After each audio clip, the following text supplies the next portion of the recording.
Good morning and welcome to the Prescient Investment Management interest-bearing update for Q3 2023. My name is Sam and today I'm joined by our Head of Credit, Conway, our Head of Cash and Income, Henk, Kotze, and our Head of Bonds, Reza, Ismail. Today we will be diving a bit deeper into the fixed income space, as well as taking a look at some of the key themes that have emerged during Q3. So, Reza, starting with you, the US has always been at the center of global economic developments, and nothing has changed this quarter. So, we've seen some seismic moves in the US yield curve due to the longer dating yields selling off quite drastically. So, can you unpack this for us? Yeah, sure. Thanks very much. That's a great entry point, Sam. And I think indeed we have seen some seismic moves in the US yield curve. But in fact, if we were to just look at sort of like the genesis or the origin story of those moves, I think we have to backtrack something like 12 months, right? And telling a little bit of a story.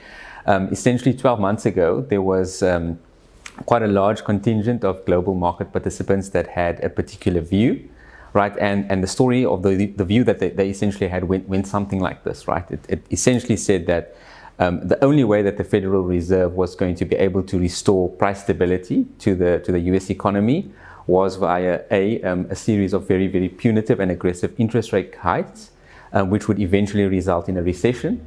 And that recession would essentially result in the fullness of time in rate cuts, right? So this was a set of expectations that was baked into the market at the time, approximately a year ago. And it is that the recalibration or the unfolding of that expectations over the course of the year that has led to the kind of market moves that we've seen of late, right? So I think this will become a little bit more clearer if we look at, for example, the evolution or the market's expectation of how the federal funds curve would evolve from here. So perhaps let's take a look at that.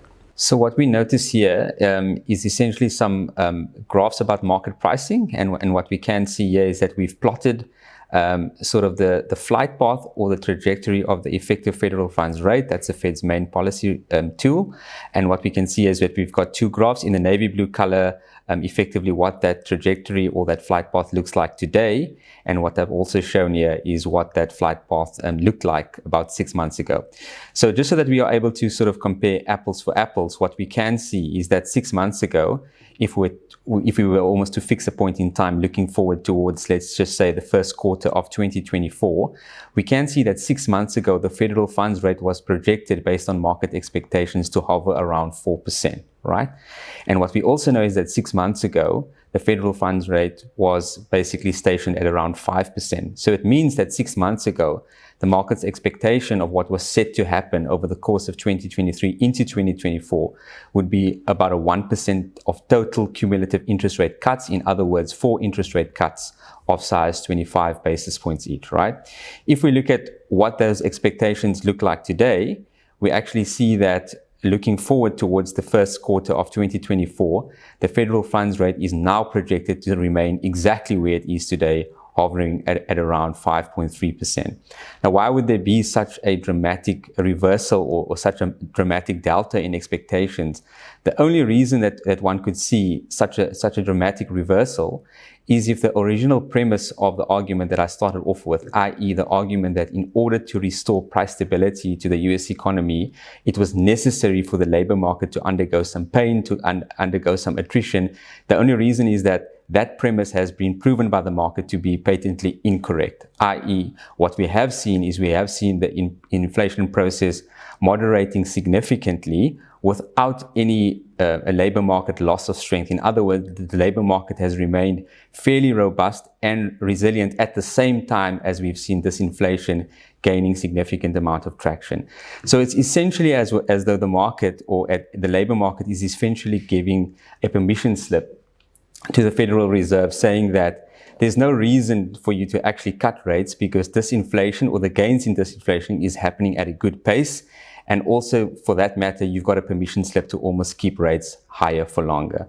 So another way, so this is a key reason, this delta in expectations, this change in expectations from what we've seen 6 months ago to now, is a key reason for the kind of seismic moves that you alluded to a little bit earlier on. And I'd also just like to show how this actually finds a manifestation in the bond market itself. Right.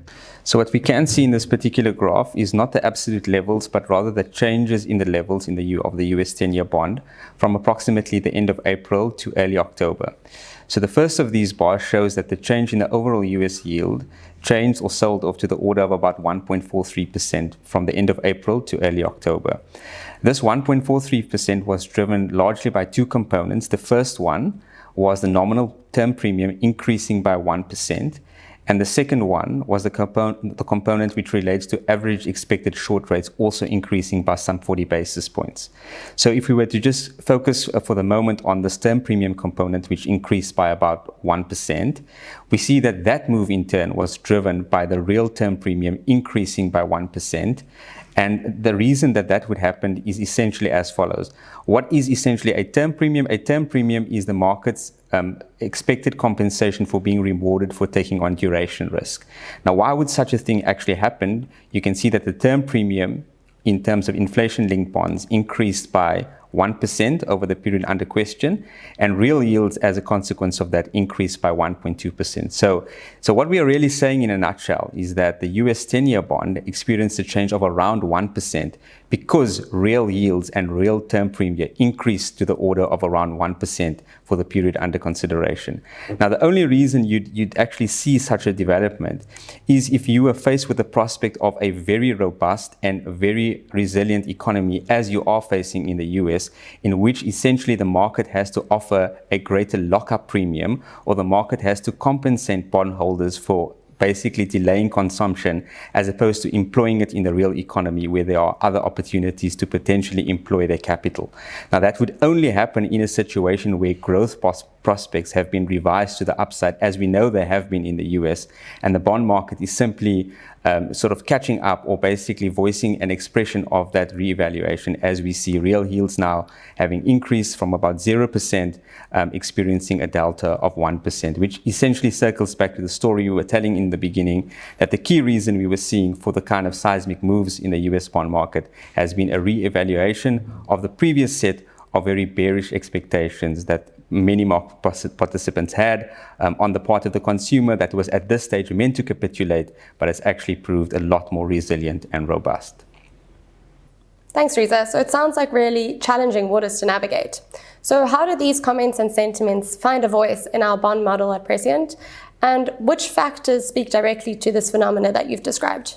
Absolutely, that's another great question. So at Prescient, and being a systematic data-driven manager, essentially what we try to do, certainly in the bond space and across all the asset classes, is that we try to answer a very simple question. And that question is essentially, as a prospective bond investor, can I identify certain factually observable phenomena or factually observable factors that have been proven to give explanatory power for what bonds are likely to do over the next 12 months, let's just say. And we try and identify those factors, and we try and observe them over various business cycles, and we try to monitor them in order for us to give us almost like a signal as to say, is it a good time to be buying bonds now? Is it a good time to be adding duration in the bond market now? So we try to encapsulate all of that via a systematic model that I would like to show you right now.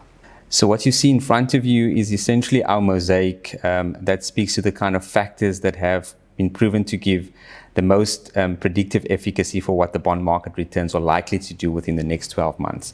So we've grouped them under sort of intuitive headings. Some of them, for example, relating to the levels of real yields, the levels of relative yields, or the levels of the term premium in the South African bond market have been intuitively grouped as factors which relate to valuations. Other factors, for example, speak to the aggregate level of real activity as a real-time measure in big economies such as the US. And also we've got a factor relating to economic surprises, which looks at the entire emerging market complex and the extent to which actual data is printing in excess or falling short of consensus expectations.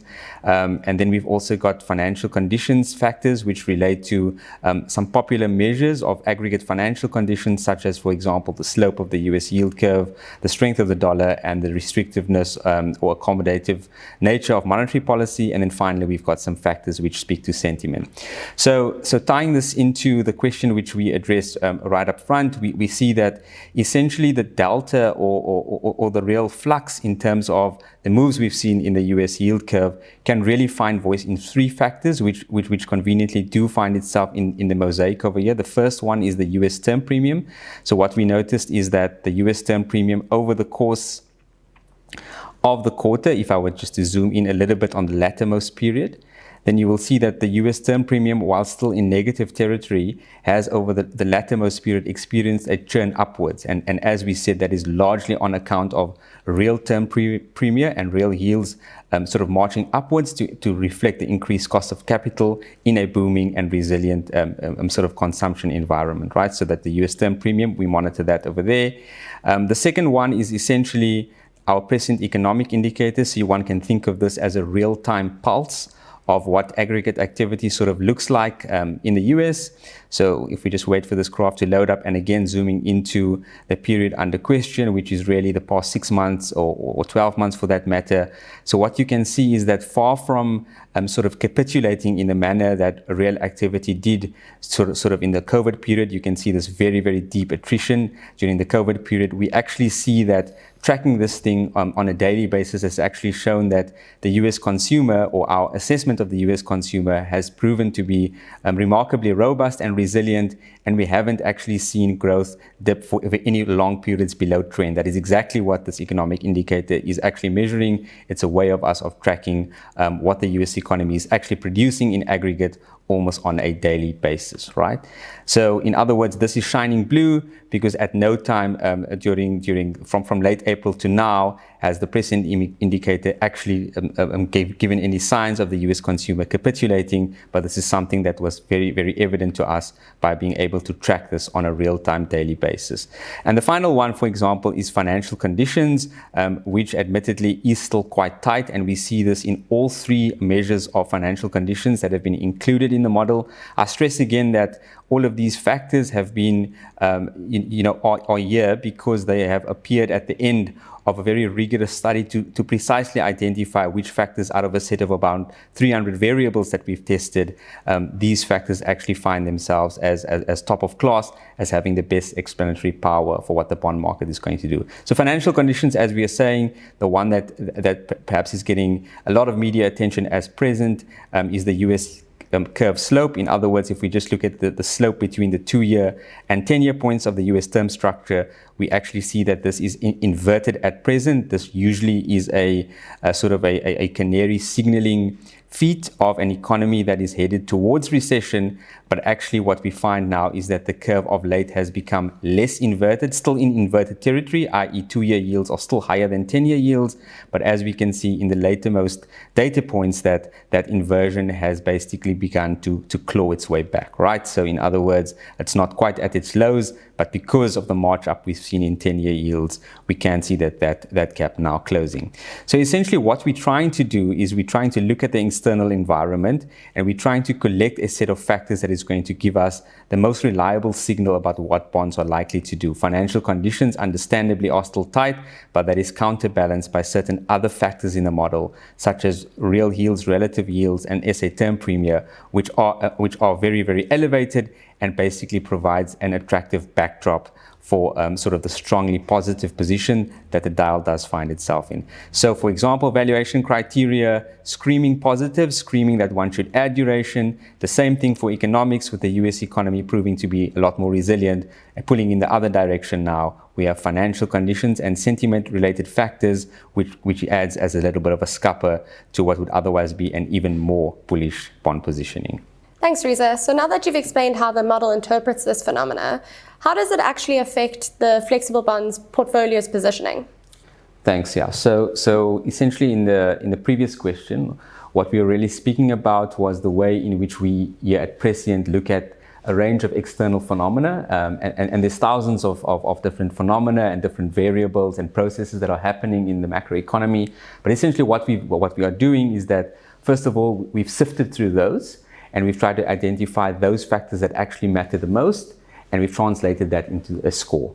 The second stage of the process is essentially then to take that score and try to construct a portfolio a portfolio of bonds, or it may be at a point in time a portfolio of bonds plus some credit instruments, but a certain portfolio in an optimal way that takes portfolio construction principles and risk management principles together jointly to construct an ideal portfolio for a client. And I'd like to show you how we actually do that. So having explained how we derive our aggregate score here, which basically points to our suggested duration stance being strongly positive, I'd like to now explain how we move from this into sort of the portfolio construction phase. So the nice thing about having a systematic model such as this is that essentially, given that a score is in strongly positive today, we can examine all other periods in which the score was also in strongly positive or in any of the other states. What we can then do is we can then examine via this examination of distributions as we see here. I'll turn off some of the ones just to make it a little bit easier to see. So what we do know is that we can say historically, every other time that the score has been strongly positive, what has been the subsequent experience of the yield curve in terms of yield curve changes. So just thinking about the yield curve on average, what has been the average yield curve change over the subsequent 12 months every other time in the historical past that the score has been in strongly positive, and we can examine that as a distribution, right? So as you can see, and some of these distributions are summarized in the table below in terms of the following sort of classical statistics. And when we are in strongly positive, it tells you that on average, in terms of the mean of that distribution, you should expect 64 basis points of compression, right? If we were in neutral, then you can see, as one would expect, essentially the message that you are telling is that yields are fairly valued and you don't expect a material selling off or compression of the yield curve. And this is exactly what we see, since the mean of that distribution is only 14 basis points. So because we are able to infer the average changes in the yield curve given a score, we are able then to also calculate expected returns for every bond on the term structure given a particular score. So what is currently highlighted is the current score and the current set of expected returns for each bond on the term structure. But we can also see how that would ostensibly look if the score was in strongly positive, in moderately positive, or any other choose. The current score, if we were just to juxtapose that to moderately positive, we can see that what essentially is happening is that in the state moderately positive, the area of the yield curve that was finding the greatest amount of traction was sort of the belly area. In other words, the area from around the 2035 to, let's call it the 2037 area of the curve that tended to score best when the model score was in moderately positive. As one would expect, when we are in a strongly positive state, the assumption is that you are set to see a greater amount of yield compression in the next 12 months. And as such, the bonds which basically espouse greater amount of duration and convexity, i.e. generally your backdated bonds, your longer dated bonds, your back-end bonds, they tend to do the best. And that is exactly what our expected returns model is exactly churning out for us. So from here, we move over to portfolio construction. And in just a minute, I'll show you how that works. So this is the portfolio construction stage of model building, and I've selected flexible bonds since that's the fund of interest in this case.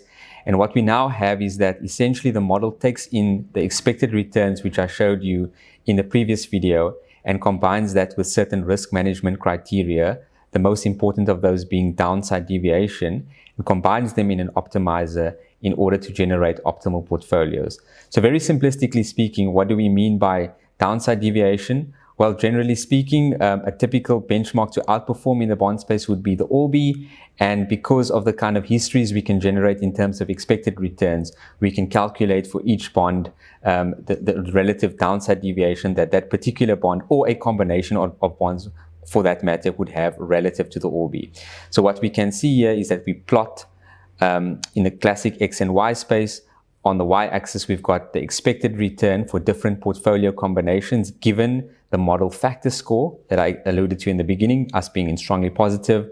And on the X-axis, I've got downside deviation, right? So that is almost our risk measure, in this case, downside deviation relative to the ORBI. So I plot that in X and Y space, and I basically get sort of like a classic sort of efficient frontier type of plot. And from this, I can select the optimal or the ideal sort of portfolios in question. We've also got a range of metrics here. If I were to look at the current yield of the portfolio. The yield of the portfolio is around 13% compared to the average yield of the ALBI being at around 12%. We've got an expected return, basically taking in as inputs the expected returns of each bond, which I showed you in the previous video. A total expected return for the current portfolio at 17%, which is significantly above the expected returns of the ALBI at around 15%. And we've got a range of other sort of metrics and risk criteria which we use in the optimal decision making. So if I were to just to scroll a little bit down, just also one other thing that I would add, this is a rather intimidating looking portfolio, sort of a rather intimidating looking equation, but essentially what it's really showing you is that we also rank portfolios in what's known as a risk-adjusted return that takes not only its expected alpha or its expected return, but also there's also a lambda penalty for downside deviation. This lambda penalty can be toggled upwards and downwards depending on our level of conviction. In other words, when the model is at one of two either extremes, i.e. extremely strongly positive or strongly negative, this lambda term would essentially disappear, meaning that the decision-making tool for selecting optimal portfolios would then be based only on expected alpha. So we're taking into account expected returns, downside deviation, and also our level of conviction in the aggregate score in order to construct portfolios. What does that actually look like? Sounds like a mouthful, but what does it actually look like sort of right at the end? What we can see here shown sort of in this lilac-y color is the ALBI, and that's and where we can see our current portfolio and our target portfolio. The target portfolio essentially refreshes daily to show us where we need to be, taking as an input the current term structure, and the current portfolio shows you the actual holdings of the portfolio as we see at the moment. So just visually obvious, what we can see is that we are significantly at this stage underweight the front end of the curve. We've got no exposures, no model suggested or exposures, and no current exposures to the front end of the curve, no 186, no 2030, no 213s and no 2032s. We see the earliest exposures starting to find some voice in the 2035 area and onwards. And what we can see, given that the model state is in strongly positive, we have about 40% of the portfolio in longer dated maturities, i.e. from the maturities from the 2040 bond onwards. So the 2040 bond, the 214 bond, the 2044 and the 2048 gets about 40% exposure in aggregate. And as we can see, this has a total resultant modified active duration of about 1.4 years for this stage of the cycle, a convexity of about 78 as shown. This is in contradistinction to the ALBI sitting at about 54. And we believe that this model being able to take in yield curve inputs every single day, expected returns every single day, that is dependent and conditional on the score, this is able to give us and be able to generate for us an ideal portfolio that takes the current yield the yield curve into account and also blends that with optimal risk considerations and also blends that with our level of conviction in the model. Thanks, Reza. Now moving a little shorter on the yield curve and into the SA income space, Henk, given how the fixed income space has changed, how is the market pricing for future interest rate decisions, and how is the fund positioned to adapt over these changes because of these changes? Thank you, Sam, and thank you, Reza, for that excellent intro, setting the macro scene for us. Certainly in the SA space, a very similar picture, what we've seen sort of unfold over the last quarter. Challenging, but certainly some opportunities that we have seen. And just as a South African, if you think about the way we think about markets, we see our yields going up. Our natural reaction always is emotional. Yes, government debt looks terrible. We don't have money. We can't pay salary bills, etc., etc. But the wonderful work that Reza and his team does, the systematic way we try and do things at Prescient, evidently shows us that the yield curve change in South Africa has almost been not explained by any factors that's local and purely by the offshore space. And that should be good news to all of us. So from a South African perspective, we're not standing out as terrible from the pack. It's really a global story, and a global story that we think could change in the near future and should spell good times for us ahead. So, I mean, let's look at what it looks like in the SA space, what the market is expecting and how this has changed, and I'll try and paint a picture of how we've changed portfolio positioning accordingly. Okay, so let's look at the front end of the yield curve. and think back to the chart that Reza showed us on what is the market expecting rates to do in the US, what we can see here and what we're looking at, the South African FRA curve or the forward rate agreements, really our expectation for our rates, and a very similar picture is evolving here. So let's just switch off the 6 months ago, and what we can see, if I also switch off 1 month ago, the current expectation for markets is that there's a slight probability and a little bit of pricing for interest rate to increase in the near future. If you think about where JIBOR sits with the 3-month rate at 8.35, moving high to about 8.48, so that gives us about 13 basis points, and then starts to come off in the sort of latter part of the forecast period, sort of out to 2025. And I think, again, as Reza showed, the key change being the expectation that rates will settle at higher levels where they were, say, a quarter ago, but certainly some relief coming in the form of the front end of the SA yield curve. If we then look back and go into what we would call the belly and just look at the 3-year area, so what we're doing here is looking at the 3-year swap curve, and I'm just going to switch off this 3-year rate, which is that color. I think it was called lilac-y before, apparently it's lavender. I'm going to switch off the 3-month rate, and what we're looking at now is the spread between the two. What we saw last year really is the sort of expectation or the pricing of interest rate going up quite considerably, so almost 3% of interest rate increases. Now what we are seeing is the difference between 3-month and 3-year rates being pretty much zero, or they being the same. So in simple terms, meaning that you're not getting paid for taking on 3-year risk. In fact, you're getting paid the same in the 3-month space than what you're getting paid in the 3-year area of the curve. And then finally, if we then jump into what we call the back end, as Reza has shown us beautifully on our view on the bond market and how that translates into expected returns across the yield curve. In the income space, we are able to play the entire term structure, the entire yield curve, obviously with a risk hat, and we'll talk about risk a little bit later. But what I'm doing here is just to run what we call our optimizer, look at all the tools we have in our toolbox, give it some sort of risk metrics. So just on the income side, having a duration of about 1.4 years, and just looking at what would be an optimal positioning or portfolio given what we see happen in the front end of the yield curve, the belly of the yield curve, as well as the back end of the yield curve. And what we can look at here in the chart is all the different portfolios we can buy, very nicely shown the optimal in the sort of Prescient blue dot. And when we scroll down to see what that means, it's telling us that yes, in the 3-year space, if you look at that, you want to be in the floating sort of area of the curve, at least floating instruments. Don't fix your rates there. As I said, you're not getting paid anything above 3 months there. And when we do take on some duration, it's currently deciding it wants some 20-30 bonds in a small manner, so about 25%, 26%, and then 74% in the floating exposure. If we then jump into what positioning is currently looking at in the portfolio, what you'll see is that it's got a very similar sort of positioning and similar sort of look and feel to it than what the optimizer is telling us. And it's nice to see the golden thread from how we look at bonds, the expectation for bonds, filtering into how we think about things on the income side. It's an often asked question: how do we sort of mirror portfolios? And certainly from our perspective, the view is exactly the same across the floor. Certain funds just have certain risk limits that they need to adhere to, and certainly on the income side, that is the case. So what we're looking at here, fund grown to a nice sort of 37.5 billion, fund forward yield of about 10.75, very, very attractive. It's the good thing about high interest rates. It's not good for us personally, but certainly from an investor perspective, earning them is very, very, very attractive.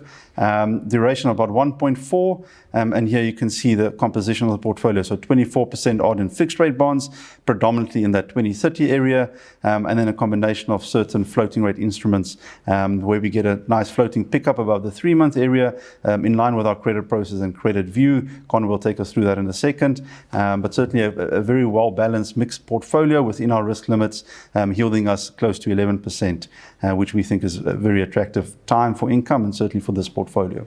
Thanks, Henk. As we continue to navigate these uncertain times, how are we managing risk within our Prescient Income Provider Fund in order to still deliver on our capital preservation target? Yeah, great question. And I think the capital preservation, the way we think about risk, being very surgical at Prescient about that, is what sets us apart, really. And if we think about the risk budget and how we think about taking risk in the income side of things with that risk target of not losing clients' money over any rolling 3-month period, it's very important to understand two concepts. One is how much risk are we allowed to take? So that is a combination or effect of different things. So how much yield do we have? How much return have we gotten over the last quarter? That's sort of the easy bit. The more tricky bit is to understand how much risk are we taking. And that's really the crux of the matter, and how we try and create certainty for our clients in understanding the risk we are taking in their portfolios. And Reza's, again, very nicely shown us on some of his sort of risk metrics, how they think about it on the bond side of things. A lot of that data does filter through into the income side of things. And when we look at adding risk exposure to the fund, it's always with this risk hat on, and understanding that if I'm buying 2030s as an example, what does that mean for a portfolio when it comes to that 3-month risk number? And let's look at that risk budget and where we are currently and what does it mean for the portfolio. Okay, so back at the process slide. So what we're looking at here is all the different tools that we have available to us to hit our target of CPI plus 3. But most importantly is where it all grows from and where it stems from. And this risk management tool, or at least the risk management framework that we try and apply. And again, it's very simplistically, we try and not lose our clients' money over a 3-month period, very short space of time. And we really do believe in capital preservation, compounding positive real returns through time, and sort of the recipe of this portfolio. And certainly that's what sets us apart in our view from what's out there in the market. Okay, so what we're looking at, as I explained, on the one side we have the different budget numbers. So it could either be what we're going to earn in the next 3 months, that's the 3-month return number, but then it's also a combination of what has happened plus what we expect to return, as the 3 numbers over there. So when looking at the most punitive one, which is about 1.8, so that's how much we can spend. We compare it to what we are currently spending. That's the different VAR numbers that we see. So we've observed this through time, and we do think that the best and the most optimal one to focus on is this 99.5% VAR number. And what all that means is that we take all the observations we have from a risk perspective, throw away the worst 0.5%, and look at what's our worst case in this current portfolio if what has happened historically happens to the current portfolio. And that's about 1.54%. So to start with the conclusion first, you can see nice green color around the budget, meaning that we're in line, so 1.8 to spend, and we're currently spending about 1.54, 1.6% of budget. So how do we get there? Again, just looking at the data and how we can understand the different risks. We have each position in the portfolio, and we go as granular as that. So let's just take the biggest position being the 2030s. We categorize it one as a fixed rate bond. So that immediately tells us there's some duration or interest rate risk. It's a government bond. And then we need to understand what is the sort of risk signature, and that's what we call the proxy here. We know it's about a 6-year government bond. Knowing that, we have the data for 6-year government bond, how that has performed through time on a 3-monthly basis. We do that for all the different assets, and we can group our fund and run it through time, which gives us this nice little distributional mountain over here. Each observation here is 3-month return number, and what's important from a risk perspective is what's happening to the left of the 0 line. And as I said, our 1.54 risk that we are spending currently on the 99.5 is in line, and that's happy. We look at this every day. It updates itself, and it gives us a very, very nice barometer of where we are from a risk and a return perspective in this current fund. Despite the tough environment, the fund has actually performed quite well over the past year. So what are the main drivers behind this, and what can we expect to see going forward? Yeah, it's been a good 1-year number, so just under 10% for the portfolio. And again, ahead of its CPI plus 3 benchmark. If you think about last year, where CPI was, and getting to that sort of numbers a little bit trickier. So certainly with that rolling out of the base now, longer term numbers looks good again. And a solid quarter. I think if you think about sort of the ups and downs we've experienced, the portfolio actually had a positive September in a month where fixed income markets suffered quite large drawdowns. And again, really speaking to that risk focus approach in the income fund itself. So if we think about the different components of the return, so what's nice to see on this chart here is the different drivers of return. So almost a basket full of different sort of additives, but there's certainly some volatility. And if I just zoom in to the last quarter over here, and we can see that really the key sort of driver of a little bit of volatility has been the fixed rate exposure, the 2030, highlighted now. But in months where that has actually come down, we've seen components like our floating bonds, our CLNs, our money market, etc., really come back and give us that buffer. And again, with the story we've been telling for some time, the high yields that we are earning in South Africa is a natural risk buffer to sort of a bit more volatile markets and gives us the opportunity to earn positive real returns, even in a market where we're seeing outsized moves in some of the sort of instruments we are holding. So nice diverse mix of assets, good return drivers, and certainly if I think about what's going to happen going forward, with a fund yield of around 10.75, that doesn't include the total return expectation. We do think there's a good opportunity in the income space, certainly at the moment, for us to earn some good yields. Thanks, Henk. Now, Conway, turning to you, you've shown us the Prescient credit cycle indicator before, but can you show us the current view of the indicator and explain what this means for PIM as a house? Sure. So I think good morning, everyone, again. The starting point before I move to the portal is just to remind everyone that the credit cycle indicator is simply a nowcast of our view of the market, specifically because financials are only released once a year, or if you have interims twice a year. And so what we decided to do is build a measure that allows us to actually see what the credit market is looking like, what in effect is a barometer, whether we're positive on the market, negative on the market, or neutral. So what I'll do is I'll just show you where we currently are, and again to talk to the changes since the last quarter. Cool. So just to remind everyone, what we're looking at here is just our view on the market, just from a combination of top-down, so where we regress 44 different variables against our basket of more than 200 credit ratings. So we've got a rating, our own proprietary rating process that rates about 200 models, and then we try to get a state of the market using various econometric tools. As you can see in 2018, we like to show this quite a bit, that it actually picked up the risk leading up to COVID, and then again showed when more malls and the economy started opening up a bit and how that has come down.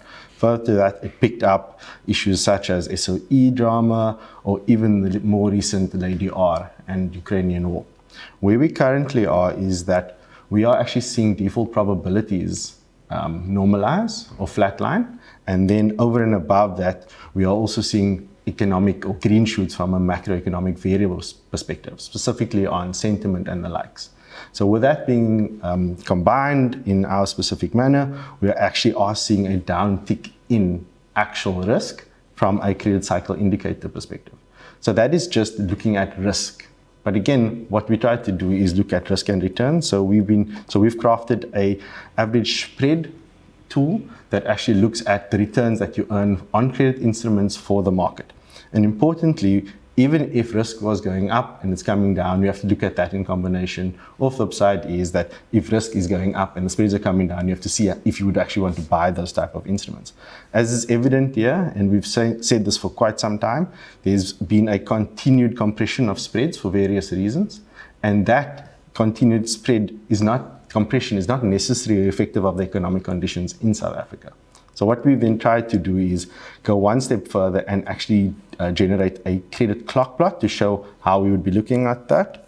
As I've mentioned, we've tried to generate a credit clock plot, noting when we are negative all the way to positive on credit. Just to orientate everyone, the credit cycle indicator or the level is inverted and showing that if you are moving towards the left, that is heightened risk, and you are moving to the right, it is an improving risk condition. And then on the flip side is you're looking at the return that you are earning. Above the line is you're earning quite a bit more, versus if you're going below the line, you are earning less. Currently, we are at that point over there, and what that is showing us is that we are in a neutral position. So we're not quite earning what we should be earning for credit on an aggregate basis, simply because the risk and return measures aren't actually aligned. Then to talk to what that actually means from a movement perspective, remember in the beginning of the year, we had actually seen all of these green shoots and we were a bit more optimistic on economic conditions and the likes, and we hadn't seen the significant further spread compression. So we had actually thought that we would be moving from the neutral towards a more of a positive position.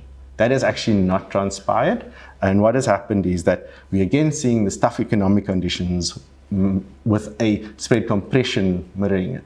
And it's not actually correct in terms of what theory says it should do. If you think of it, if there are tougher economic conditions, you should actually be getting paid more. But with all of the investors being cash flush, more players in the market, we're actually just seeing that spread compression come through.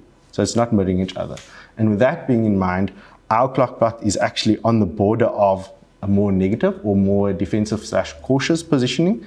And in that, we actually only buying assets that we believe have a more of a defensive type characteristics. So if you think of not going in necessarily into REITs or property companies, because that does have an economic condition consideration, we'd buy safer haven assets, so defensive corporates, banks, insurers, and the likes. And that has been basically our theme throughout. It's just that we are remaining very cautious on it because we are seeing, despite the probability of defaults normalizing, we're just not getting paid for that risk. Thanks, Conway. So now, given the challenging waters that Reza mentioned with regards to the US and conditions globally, have we seen any local sectors that have more pronounced risk? So the starting point, and Henk always laughs at me at this, is that the SOE space continues to show risk.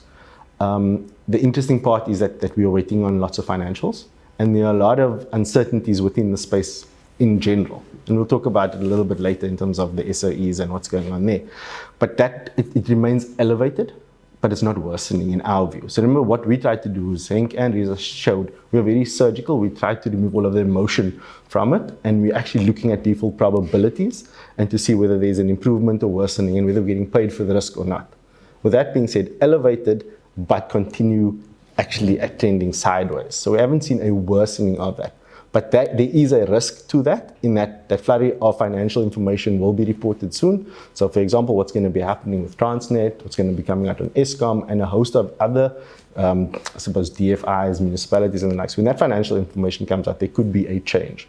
So again, if you're defensively positioned with regards to your view on risk on the market, as our credit cycle indicator suggests, we're not going out and buying everything and anything. Selective, you have to be paid for the risk that you are taking. Other sectors that we're actually seeing green shoots. So for example, bank PDs have actually tended downwards in our view, in terms of our assessment. Again, it talks to why we're buying those assets, defensive in nature, and similarly on the insurer side. Funnily enough, the REIT space, the property space, we've also seen a more of a moderation in default probabilities, which is counterintuitive if you think of it, when you think of all of the harsh or tough economic conditions out there. But our analysis actually shows it has been because of a de-gearing of many of the REITs, holding on to cash a bit more as opposed to going into various jurisdictions and buying various properties and the likes. So we are seeing, again, even if you extend that to corporates, it's the natural strengthening of balance sheets as players aren't going on expansion drives, which has been naturally very, very positive for default probabilities. So other than the SOEs, we are actually quite comfortable in terms of our assessment of default probabilities and which sectors show value, or to flip your question around, which ones are not as risky as, I suppose, the SOE space. So the SOE space still is volatile, but can you take us through any developments that you've seen there?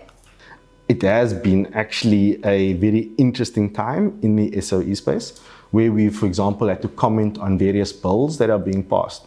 So the first port of call is the SOE bill that's happening, where there is a proposal that there is a holdco that is going to be set up that actually controls all SOEs. Obviously, we've pushed back on certain requirements or proposals that are included in the bill. So for example, giving the minister unfettered powers on that. It is an interesting way of looking at it, and we understand the rationale for it, but it's again the execution of it and the risks that come with having that holdco that we are questioning, or actually, when I say pushback, it's actually asking for clarification on what that would mean. Because remember, it's not only a shareholder issue.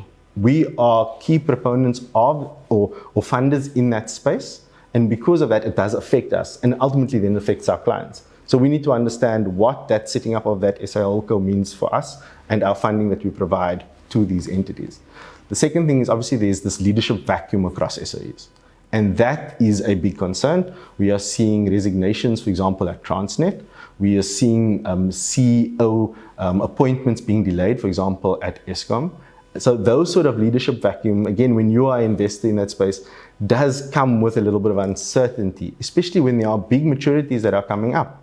So we have just recently looked at, again, Transnet. We were seeing a 7 billion rand maturity that is pending over the next couple of months. How are they going to be able to deal with that when they are also dealing with a leadership vacuum? And that goes across the various SOEs. So we, again, trying to interact with management teams and the likes to make sure that we understand the risks and what mitigants we can put in place for that. The other 2 points that we are seeing is one, the municipal relief bill. So again, that very, very important because that does have an impact on Eskom as an example. So if I just take a step back, what this bill will actually allow is municipalities to write off or apply for a write-off of debt, which ultimately impacts Eskom, and think of the cash flows that are not going to be coming. But now you don't have a risk portion on Eskom's balance sheet in terms of how much provisioning they have to do.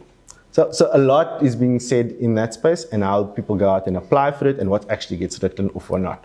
That is a very, very key point that we are looking at very closely.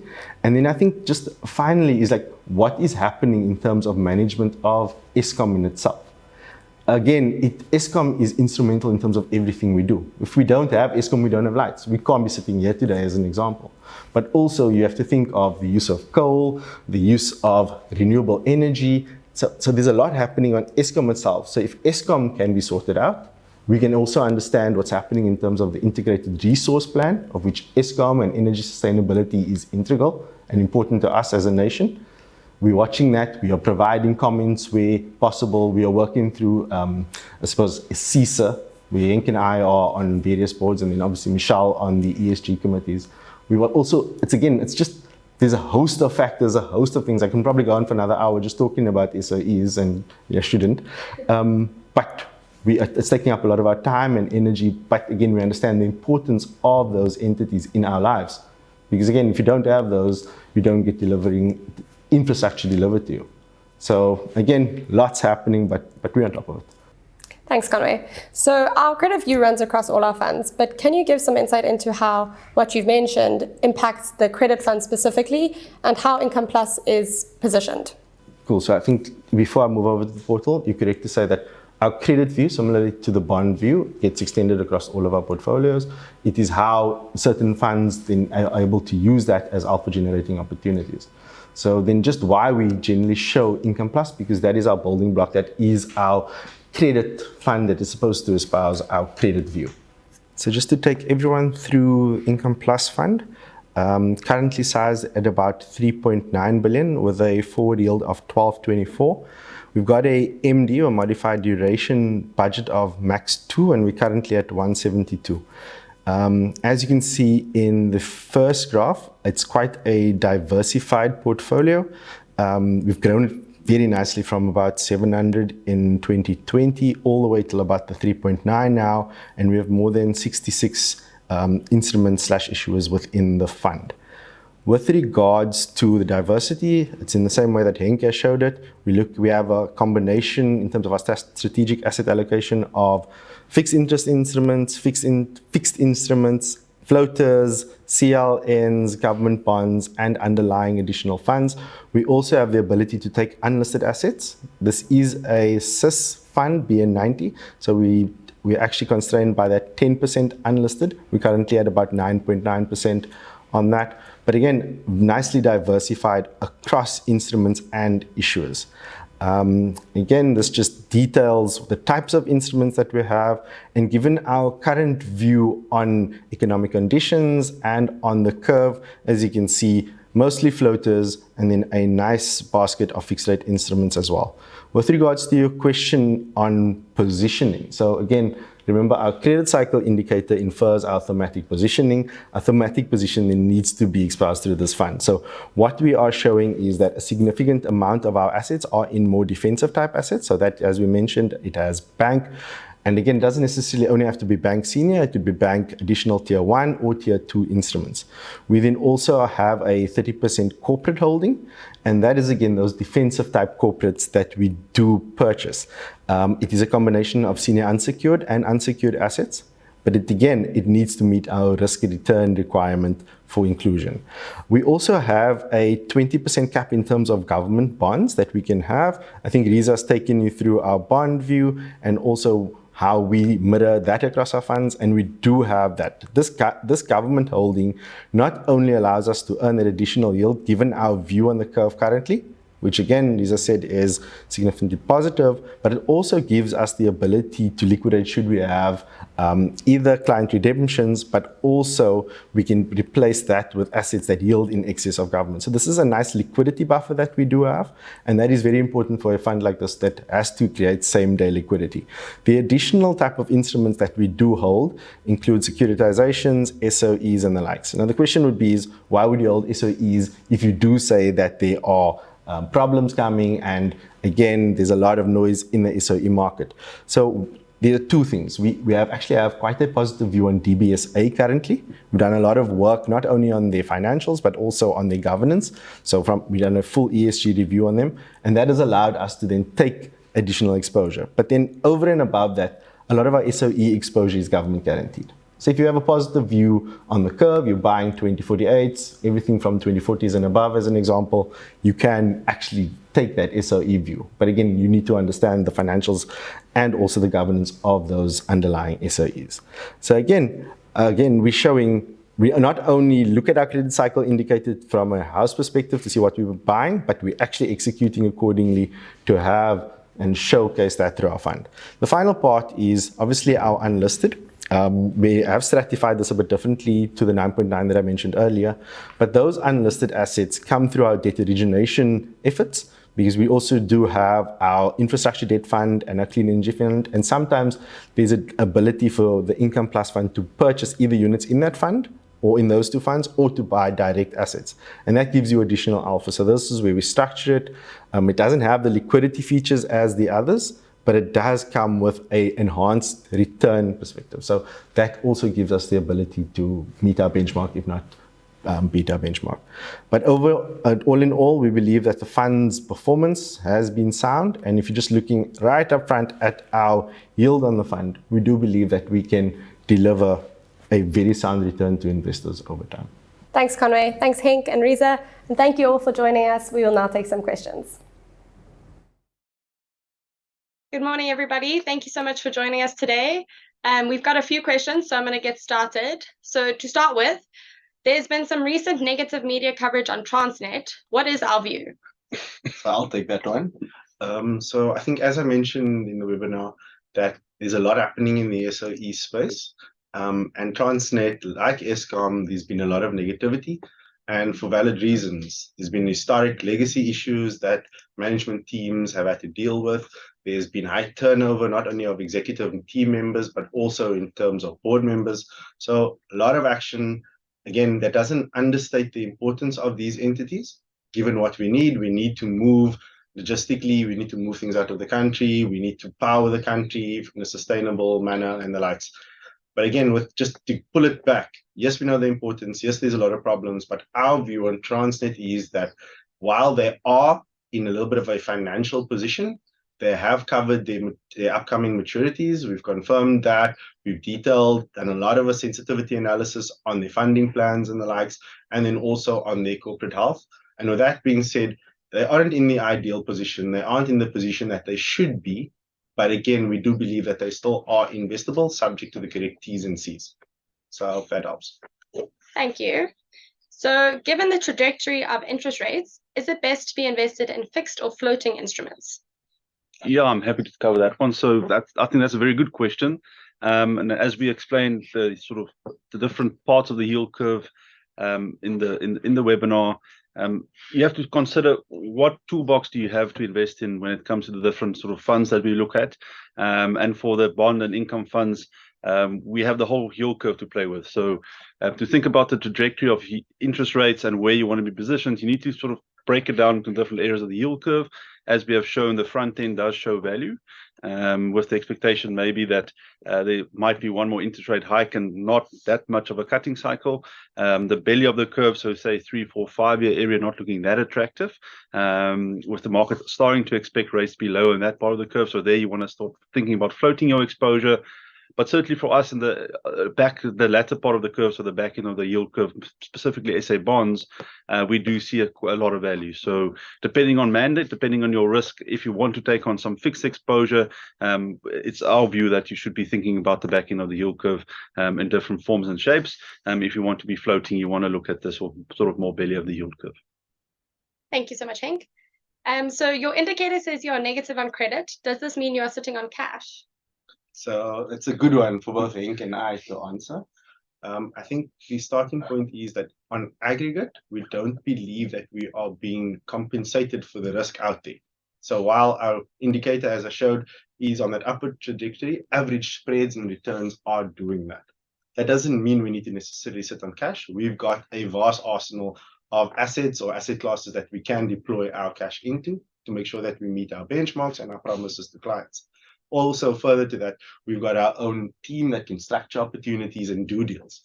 So what we're trying to do is sift through the noise, use our various platforms, use our optimizers and the likes to screen in and out opportunities, and then go with the best opportunities from a risk and return perspective.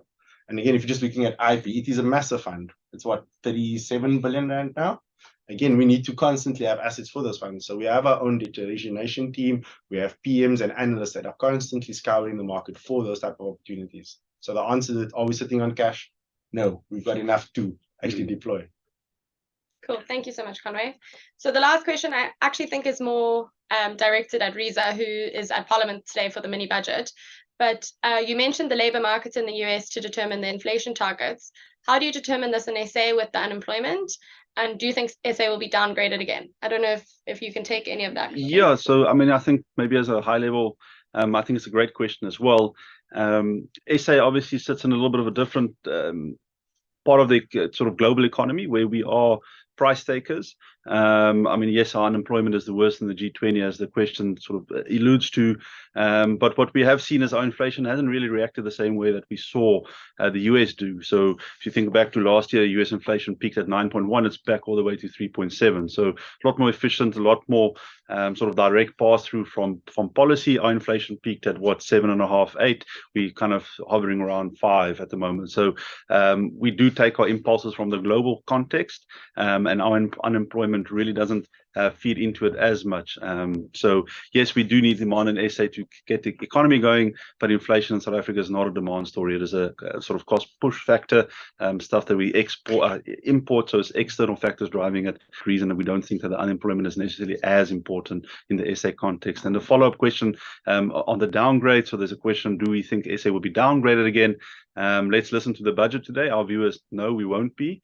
We're doing the right things to sort of try and stabilize. Yes, we're in a bit of a tough spot given what commodities have done and what that means from a fiscal perspective. But certainly our view is that SA is kind of accurately priced, and we don't see another downgrade in the near future. Thank you so much. Thank you, Conway, and thank you, Henk, and thank you all for joining us. We hope you have a great day today. Thank you.